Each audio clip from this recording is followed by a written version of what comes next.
le monde, c'est la première vidéo de 2021 sur ma chaîne. Alors je vous souhaite à tous une excellente année, pleine de réussite, de bonheur, mais surtout, le plus important comme on a pu le voir en 2020, la santé évidemment, la vôtre, celle de vos proches. Et je voulais commencer cette année 2021 en vous donnant mes objectifs, mais j'hésitais à faire cette vidéo parce que je trouve ça assez personnel et j'avais peur que vous puissiez pas vous identifier assez à mes objectifs perso.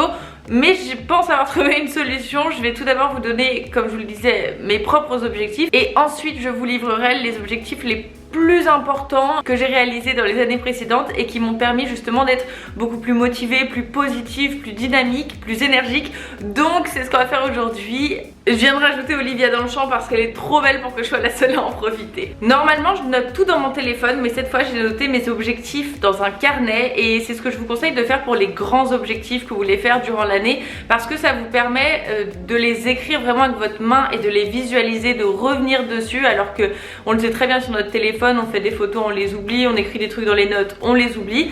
Mais sur un carnet, c'est plus impactant, j'ai l'impression. La première chose qui me semble assez importante pour moi en 2021, c'est de perdre moins de temps entre deux tâches. J'ai moins tendance à procrastiner qu'avant, mais il y a justement ce petit battement entre deux tâches, deux objectifs que j'ai à réaliser. Ce petit battement durant lequel, eh bien, j'ai tendance à scroller Instagram, à perdre du temps. En fait, j'ai du mal à me mettre dans l'action suivante. Et c'est dommage parce que je pourrais faire beaucoup plus de choses de ma journée. Et justement, souvent après ces 30 minutes durant lesquelles j'ai du mal à enchaîner à l'action suivante, eh bien je culpabilise un peu, je me dis oh là là, j'ai perdu 30 minutes alors que j'aurais pu déjà avoir terminé la tâche. Donc en 2021, j'ai vraiment besoin, non pas d'enchaîner pour faire du travail à la chaîne, etc. et ne plus penser à moi, non c'est pas ça, c'est que vraiment là je perds du temps bêtement et ça profite pas du tout à ma santé mentale et c'est même pas un moment bien-être ou quoi que ce soit, non c'est vraiment je perds du temps sur rien en fait. Dites-moi si vous rencontrez le même problème, si après avoir fait une tâche, vous vous posez et là vous passez 30 minutes à ne rien faire, ça me rend folle. En 2020, j'ai vraiment compris l'importance du sommeil parce que c'est l'année durant laquelle j'ai le plus travaillé. Ça a vraiment profité à mon secteur étant donné que la plupart des gens étaient devant leurs écrans, en télétravail, etc. Donc j'ai énormément travaillé en 2020 et tant mieux, je suis hyper reconnaissante pour ça. Mais c'est là que j'ai vraiment compris que le sommeil était primordial et surtout le fait de se coucher tôt et de se lever tôt. Parce que vous savez, j'ai choisi entrepreneuriat et d'être mon propre patron, surtout pour gérer moi-même mes horaires. Et avant, j'avais horreur de me lever tôt, même quand je devais aller en stage, c'était vraiment le truc qui me rebutait le plus de me lever tôt. Parce qu'en fait, j'ai plus d'imagination la nuit, je suis plus créative, donc j'ai tendance parfois à créer des vidéos la nuit et tout. Et au final, il faut vraiment que je m'enlève cette mauvaise habitude et que je reprenne un bon rythme, c'est-à-dire me coucher avant minuit et me lever à 7h, 7h30. Alors ça va vous paraître ridicule pour la plupart des personnes qui se lèvent à 5h, 6h, 6h30, etc. Mais pour ma part, je peux vraiment gérer mon emploi du temps comme je le veux encore une fois, donc il faut vraiment que je réussisse à m'imposer ce rythme d'aller me coucher avant minuit pour pouvoir me lever tôt, parce que l'impact et la différence incroyable que ça a sur mon mental de me lever tôt et enfin j'ai vraiment l'impression de prendre possession de ma journée, je sais pas si vous voyez ce que je veux dire, alors que quand je me lève, je sais pas moi, ne serait-ce qu'à 9h30, je me dis mince, il y a déjà la moitié de la matinée qui est foutue en l'air. Donc voilà, ça c'est vraiment une bonne résolution, avoir un sommeil de qualité, dormir suffisamment, parce que j'ai vraiment pas dormi assez durant l'année 2020, donc dormir suffisamment parce que c'est important pour tellement de choses, pour l'organisme, pour votre mémoire, pour le corps, pour l'énergie, pour la peau. On s'en rend pas compte, mais le corps travaille énormément durant notre sommeil. Vous êtes sur pause, mais le corps fait un travail acharné, un travail monstrueux pendant que justement vous dormez. Et il a besoin justement de 7 heures, de 8 heures pour pouvoir renouveler toutes les cellules, pour pouvoir se réoxygéner, etc. Donc super important pour notre santé physique comme mentale. Mon troisième objectif de 2021, c'est quelque chose que j'ai totalement oublié depuis des années, c'est de lire. Et là je me suis vraiment fixé l'objectif de lire un livre par mois. Vous pouvez aussi prendre le parti de vous dire je lis 30 minutes par jour, peut-être que ça sera un petit peu plus visualisable pour vous, mais je veux vraiment me dire qu'à la fin de l'année j'ai lu 12 livres, un par mois. Et d'ailleurs si ça vous intéresse, ça se trouve j'en lirai davantage, mais j'ai beaucoup de choses à faire, donc je préfère quand même avoir des objectifs réalisables. C'est super important d'ailleurs qu'ils soient, vous connaissez la méthode SMART, je vous l'indiquerai sur l'écran, et donc je me pose toujours ces questions là lorsque je définis mes objectifs. Si ça vous intéresse, je vous partagerai, mais sur Instagram je pense, les lectures du moment, je vous ferai des petites revues, etc. parce que il faut vraiment que ça s'ancre dans ma routine, parce que je suis tellement axée sur le bien-être, la santé physique, la santé mentale, et pour moi la lecture c'était vraiment un enrichissement personnel lorsque je lisais avant. Donc il faut vraiment que je prenne à nouveau le temps de lire parce que la vie c'est juste une question de priorité et la lecture devrait en être une. Et toujours pour rester dans le paradoxe de... En fait c'est pas vraiment un paradoxe, j'ai l'impression que je me construis d'année en année un petit peu plus. Et c'est vrai que avant j'avais une série sur ma chaîne qui s'appelait Get Fit With Me ou Get Fit With Marie, je sais plus. Et je faisais du sport tout le temps et je vous incitais à faire du sport pour prendre soin de votre santé, etc. Et vous aimiez bien rejoindre ce mouvement de Get Fit With Me.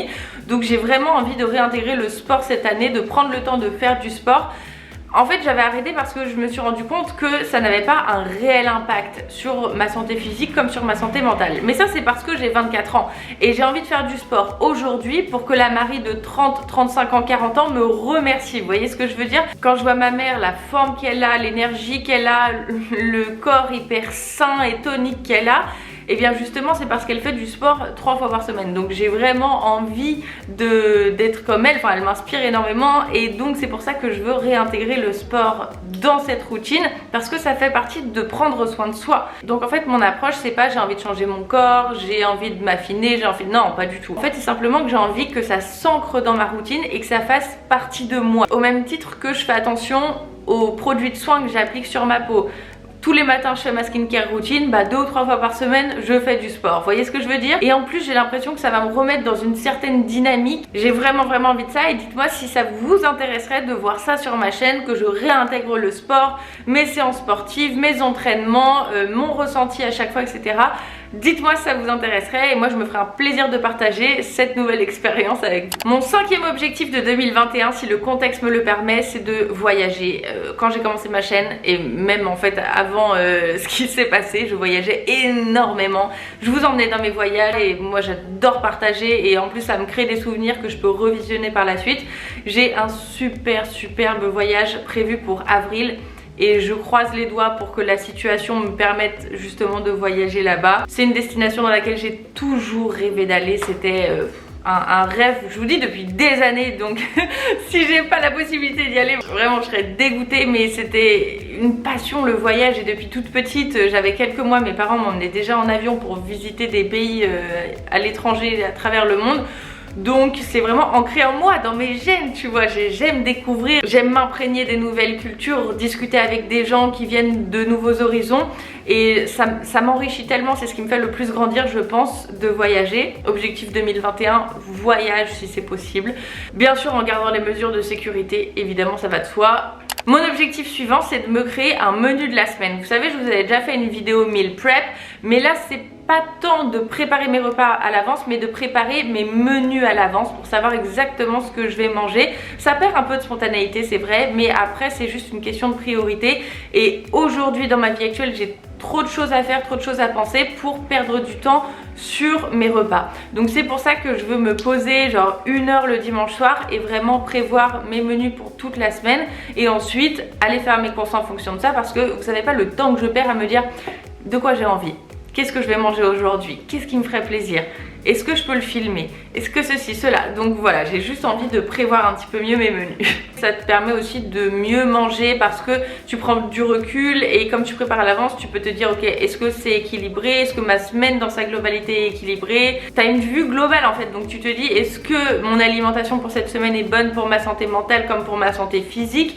Et voilà, ça te permet vraiment de créer l'équilibre. D'ailleurs en parlant d'équilibre, mon prochain objectif c'est justement de réussir à conserver cet équilibre que j'ai réussi à créer en 2020 entre tout ce qui concerne le professionnel, tout ce qui concerne le personnel, tout ce qui concerne les tâches que j'ai à faire à la maison, enfin bref, l'équilibre entre toutes les parties de ma vie. Et d'ailleurs j'en ai fait une vidéo, je vous la mets dans le petit si ça vous intéresse. Pour moi c'est une des vidéos les plus importantes de ma chaîne. Je sais qu'elle n'a pas énormément de vues, mais pour moi c'est hyper important. Donc si vous l'avez pas encore vue, je vous invite vraiment à la visionner. Et maintenant que je vous ai donné tous mes objectifs personnels, j'aimerais vous donner quelques pistes d'objectifs que vous pourriez éventuellement avoir pour 2021. Ce sont des choses comme je vous le dis que j'ai déjà concrétisées et qui vont vraiment faire un impact super positif sur ma vie. La première des choses c'est de redéfinir ses priorités et surtout de faire attention à ce que la vie qu'on est en train de mener soit accordée avec nos valeurs et avec nos priorités. Parce qu'on ne peut pas être en bonne santé mentale, être bien, être heureux, être épanoui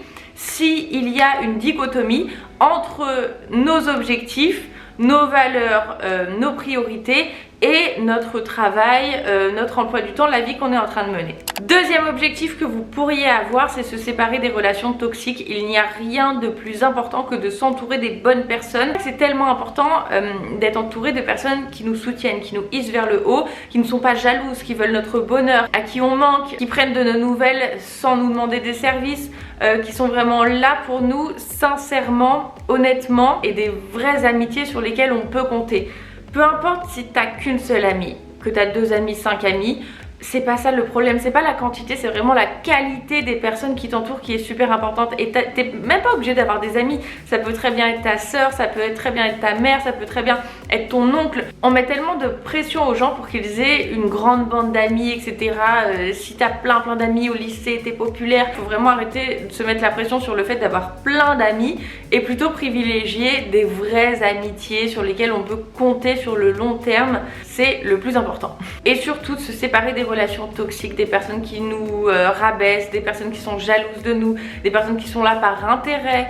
Il y en a tellement. Je suis sûre que si vous faites le tri autour de vous, vous allez supprimer énormément de personnes et vous verrez que vous serez beaucoup plus heureux, beaucoup plus apaisé, beaucoup plus épanoui et comme soulagé d'un poids. Donc en 2021, on n'a plus le temps pour les relations toxiques. Ok, ça j'en ai déjà parlé dans ma vidéo bilan de 2020 et les 10 leçons qu'on peut en retenir, mais c'est tellement important de vivre au présent. Vous savez, souvent on a tendance, même quand on est avec une amie ou même quand on est tout seul, à se dire « Oh, tu te souviens quand on avait fait ça ?» se remémorer le passé ou alors anticiper le futur. C'est-à-dire que vous êtes avec une personne et vous allez dire « Ah, tu verras, cet été on fera ça, la semaine prochaine on fera ça » et au final, il y a rarement des discussions qui sont dans le présent, dans lesquelles on parle de choses actuelles ou alors de sujets de la vie ou de notre ressenti. Et de ce fait, je trouve que la vie défile sans qu'on en soit vraiment l'acteur. Or, le fait de vivre au présent et d'être en pleine conscience dans l'instant T, ça nous permet d'être vraiment plus épanouis à l'écoute de nos besoins actuels, sans avoir cette certaine frustration de se dire qu'on ne vit que dans le passé ou dans le futur, vous voyez. Quatrième objectif que vous pourriez avoir, que j'ai appris je pense en 2020, qui n'était pas évident, c'est de trouver le juste équilibre qui vous convient à vous entre le lâcher prise et l'autodiscipline pour être la plus épanouie possible. Je vous le dis sans cesse, ne comptez pas sur la motivation parce que c'est un sentiment qui vient vous réveiller. Un matin vous êtes motivé, le lendemain vous avez la flemme et c'est justement l'autodiscipline, le fait de se dire voilà, il y a des choses que je dois faire et auxquelles je n'ai même pas à penser et je ne laisse pas ma petite voix m'empêcher de faire ce que je dois faire.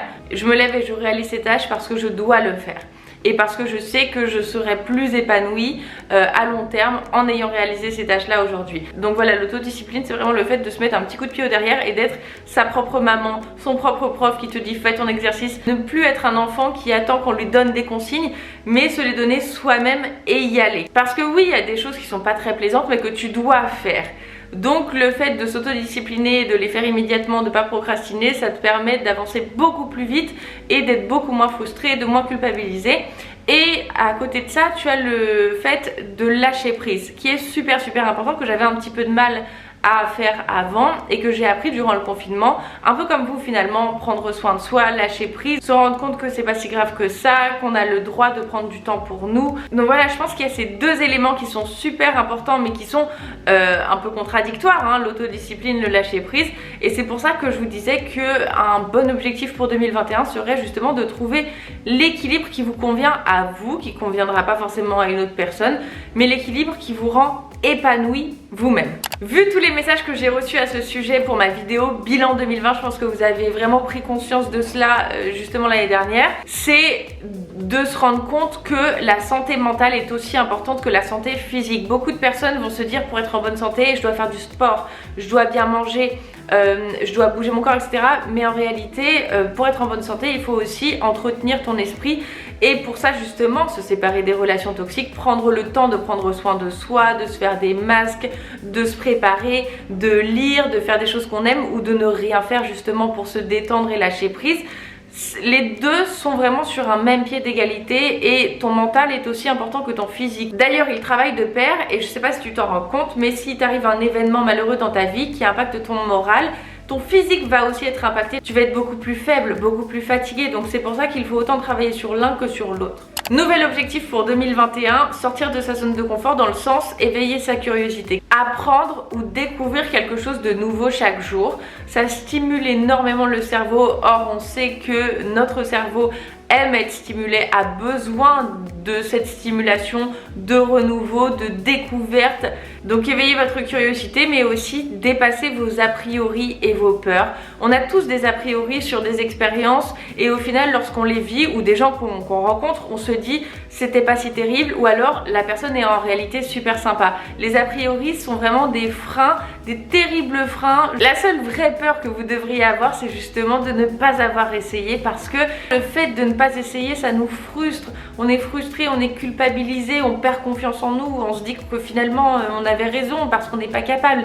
Non, allez toujours au-delà de vos peurs et même si vous échouez, vous serez content parce que vous aurez fait la démarche d'essayer. Et c'est justement un de mes objectifs suivants qui serait de ne pas être focalisé sur le résultat mais sur le chemin à parcourir, et vous verrez que c'est le plus important. Essayez d'apprécier le cheminement au même titre que le résultat. Et soyez votre premier supporter parce que, comme je vous le répète souvent, beaucoup de personnes seront là lorsque les résultats seront en place, lorsque vous aurez fait vos preuves, mais peu de personnes, et justement ce groupe d'amis dont on a parlé tout à l'heure, ce petit groupe restreint, eh bien ce sera peut-être le seul à être là pour vous encourager. Donc c'est pour ça que le plus important c'est d'être votre premier supporter, votre premier cheerleader pour vous encourager et vous soutenir vous-même. Et dernier objectif, ayez la patience et ayez la conviction que ça va fonctionner.